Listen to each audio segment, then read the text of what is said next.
మనకొక పని మొదలుపెట్టాలి అనిపిస్తే చాలాసార్లు మనమే మనల్ని ఆపేసుకుంటూ ఉంటాము. ఇప్పుడేం మొదలు పెడతాంలే, కాసేపు ఫోన్ చూసాకో లేదా ఇంకొక పని చేశాకో చేద్దాం అనుకుంటాము. ఇలాంటి సమయంలో ఒక చిన్న టిప్ ఉందన్నమాట. దాన్నే 2 మినిట్స్ రూల్ అంటారు.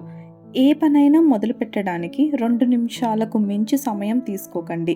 చదవాలి అనుకుంటే ఇమీడియట్‌గా బుక్ ఓపెన్ చేసి ఒక పేజీ అయినా చదవండి. ఎక్సర్సైజ్ చేయాలి అనుకుంటే వెంటనే షూ తీసుకొని వేసుకొని వార్మప్ చేయండి. ఏదైనా రాయాలి అనిపిస్తే వెంటనే నోట్‌బుక్ తీసుకొని ఒక్క లైన్ అయినా రాయండి. ఈ 2 మినిట్స్ స్టెప్ మనకు మంచి స్టార్టింగ్‌నిస్తుంది.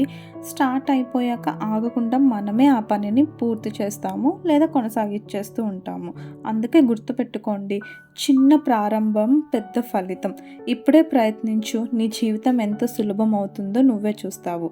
Thank you so much for watching this video. ఇలాంటి మరెన్నో వీడియోస్ కోసం please subscribe to Deepthi talks 27.